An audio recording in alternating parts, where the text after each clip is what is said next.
비싼 가격, 괴상한 디자인으로 근 10년 동안 욕을 먹어왔지만 결국엔 매출로 증명을 해왔던 회사, 여러분들은 제가 어떤 회사를 말하려고 하는지 아실 것이라고 생각합니다. 애플은 잡스가 사망한 뒤 어쩌면 잡스가 관뚜껑을 차고 나올 만한 디자인과 철학으로 노선을 완전히 바꾸었지만 결국엔 역대급 매출을 갱신해가며 근 10년을 승승장구해왔죠. 그런 애플이 다시 한번 우리들의 인내심을 테스트하기 위해 새로운 제품을 내놨습니다. 바로 아이폰 16e죠. 이 아이폰 16e는 공개와 동시에 리뷰어와 일반 대중들에게 융단 폭격을 맞으며 출시를 시작했고, 저도 그 공세에 가담한 사람 중에 한 명입니다. 욕을 먹더라도 써보고 욕을 하겠다던 저의 욕심 때문에 결국 구매를 하게 되었지만요. 저는 여러 가지 테스트와 실사용으로 약 2주 동안 아이폰 16e를 사용해 봤는데요. 왜 이렇게 사람들이 욕을 하는지, 그리고 실제로 사용하면서 느낀 의외의 장점들이 무엇이 있을지 간단하게 한번 알아보도록 하겠습니다. 일단 디자인은 저는 아주 만족스러웠어요. 물론 애플이 의도한 바는 아니라고 생각이 명확히 들지만 깨끗한 후면에 싱글 카메라와 사과 하나, 아이폰을 상징하는 디자인인 각진 통조림 모형이나 알루미늄으로 마감된 측면까지 과거 아이폰의 디자인을 선호하셨던 분들이라면 분명 안 좋아할 수가 없는 디자인이라고 생각을 합니다. 측면에는 각각 잠금 버튼과 볼륨 조절 버튼, 동작 버튼이 있고 다른 16 시리즈에 있는 카메라 버튼은 없습니다. 아래쪽엔 C타입 단자가 있고요. 저는 이런 만족스러운 디자인을 만져보고 사용하면서 느낀 장점이 한 가지 있었는데요. 바로 무게였습니다. 정확히는 무게의 중심이죠. 아이폰 16e의 무게는 167g입니다. 아이폰 16보다 약 3g 정도 가벼운데요. 무게 자체는 평범한 편이었지만 무게 중심은 밸런스가 꽤 잘 맞는다는 생각을 했습니다. 아이폰, 특히 프로 시리즈를 사용하시는 분들이라면 카메라 개수와 크기가 점점 커짐에 따라 불편한 점이 있었을 거예요. 바로 손으로 들고 사용을 할 때 아이폰이 앞으로 쏠리는 현상이죠. 이 현상은 특히나 한 손으로 사용을 하는 경우 더더욱 불편하게 느껴지는데요. 아이폰 16e는 이런 불편함에서 많이 자유로울 수 있었습니다. 아무래도 싱글 카메라로 출시됐다는 점, 프로 시리즈에 있는 거대한 카메라 섬이 없다는 부분 때문에 무게 밸런스가 잘 맞게 되어 가지게 된 장점입니다. 그래서 한 손으로 사용을 해야 하는 경우에 물론 크기 자체는 꽤 있는 편이지만 무게 밸런스가 좋아서 상대적으로 사용이 편리했다는 장점이 있었습니다.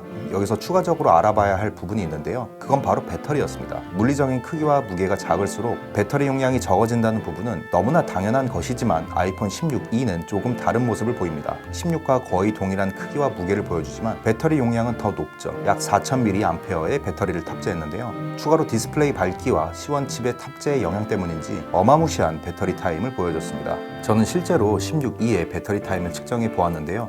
약 7시간 30분 정도 재생이 가능했습니다. 물론 스펙에 나온 것처럼 20시간이 넘는 동영상 재생 시간을 보여주진 못했지만 화면 밝기를 강제로 끌어올린 상태에서 유튜브 영상을 재생했다는 부분을 생각하면 아주 훌륭하다고 생각을 해요.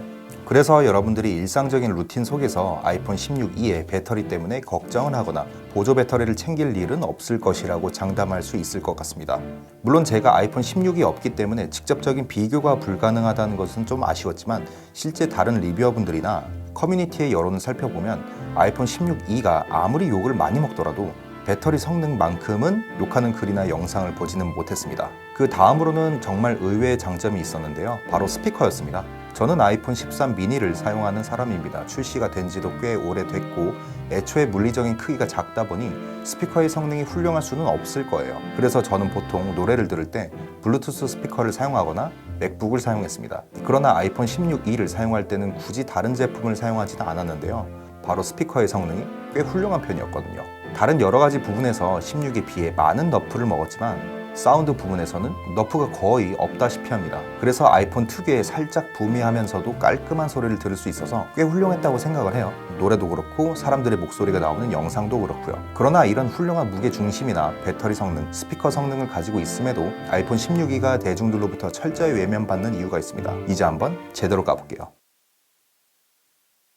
아이폰 맥세이프는 아이폰 12 시리즈부터 사용을 할 수 있었습니다. 솔직히 처음에 공개가 되었을 때 당황스러운 충전기와 케이스 가격 때문에 많은 사람들이 욕을 했지만 결국엔 이 맥세이프 시장을 정착시키는 데 성공했어요. 이 뜻은 아무리 사람들이 욕을 했어도 결국 수요가 있었다는 뜻이고, 수요가 있다는 것은 사람들이 많이 사용한다는 뜻이겠죠. 그런데 이 아이폰 16은 맥세이프가 없습니다. 저는 개인적으로 아이폰 16e가 욕먹는 여러 가지 이유 중에 가장 큰 이유가 맥세이프의 부재라고 생각해요. 맥세이프만 있어도 25W의 고속 충전과 카드 지갑, 그리고 요즘 우후죽순 생겨나는 맥세이프 관련 서브 용품들을 사용할 수 있고, 이게 아이폰에서 꽤 재미있는 요소인데 이걸 없앴더라고요. 저도 맥세이프 SSD가 있다고 해서 사용을 해보고 싶었는데 못 쓰게 됐습니다. 그나마 다행이라면 다행일까 무선 충전 자체는 가능해요. 7.5W로요. 그 다음으로는 카메라인데요. 일단 싱글 카메라라는 부분은 저는 의외로 막 욕을 하고 싶진 않았습니다. 애초에 제가 초광각을 안 쓰는 편이기도 하고 2배 망원이 살아있다는 부분 때문에 사용성이 괜찮다고 생각을 했어요.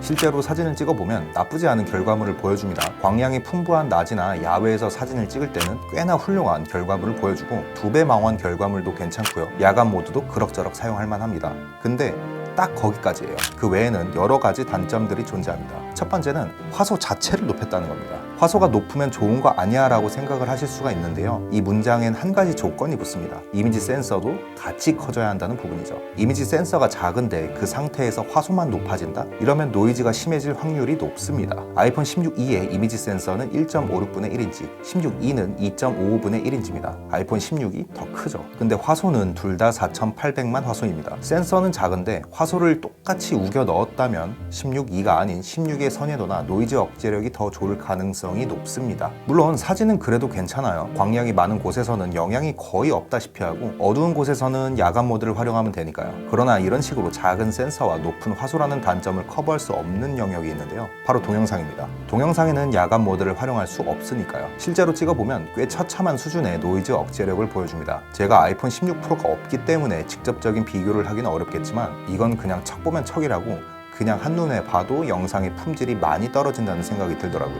거기에 아이폰 카메라의 최대 장점 중 하나인 센서 시프트 손떨방도 1세대로 너프시킨 게 아니라 아예 빼버렸기 때문에 아이폰의 훌륭한 손떨방 성능을 활용할 수 없다는 점도 매우 큰 단점 중 하나였습니다. 여러분들이 생각하는 그 아이폰 손떨방 느낌이 안 돼요. 이런 물리적인 카메라 성능의 너프 말고도 기능적으로도 너무 많은 너프를 먹었는데요. 인물 모드에서 사물을 찍을 수 없다는 부분이나 접사, 공간 사진 촬영의 삭제, 시네마틱 모드의 삭제 등등이 있죠. 특히나 인물 모드에서 사물을 찍을 수 없다는 부분은 정말 아쉬웠는데요. 여러분들이 이쁜 카페나 음식점으로 가서 사진을 찍을 때 뒷배경은 흐려지면서도 커피나 음식에 초점이 딱 맞아지면서 굉장히 부드럽고 감성적인 사진을 남길 수가 있는데 싱글 카메라를 가진 아이폰 16e의 특성상 이런 부분들이 불가능하기 때문에 개인적으로는 아쉬움이 많이 남았습니다. 카메라는 정말로 너프를 많이 먹었어요. 이럴 거면 아예 없애지 그랬어.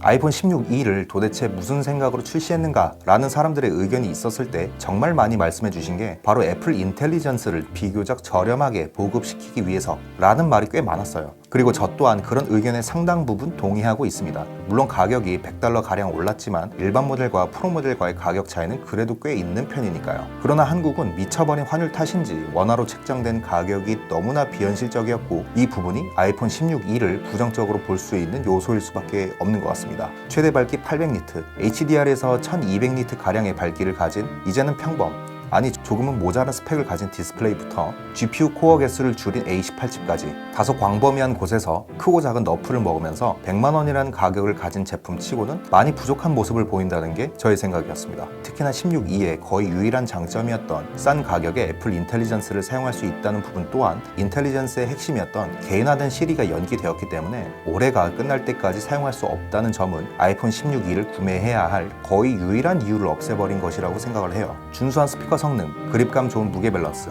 미친 듯이 좋은 배터리 성능 등 몇몇 여러 가지 장점들이 있지만 이 장점들이 100만 원이라는 가격과 너프가 된 다른 부분들을 충분히 대체할 수 있냐라는 물음이 있을 때 애플은 자신감이 없었을 겁니다. 제가 맥북, 아이패드, 아이폰을 사용하는 진성 앱등이지만 이건 정말로 실드를 못 치겠어요. 이건 별로인 제품이라기보다 그냥 나쁜 제품입니다. 만약 애플이 이 아이폰 16e로 성공을 거두게 된다면 앞으로도 이런 식으로 기능들이 대거 너프된 제품들을 비현실적인 가격으로 출시할 가능성이 높아진다고 봐요. 소비자로서 그건 막아야겠죠. 그래서 사주면 안 된다고 생각합니다. 오늘 영상은 여기까지입니다. 영상이 마음에 드셨다면 좋아요와 구독 버튼을 눌러주길 바라며 오늘 영상 마무리하도록 하겠습니다.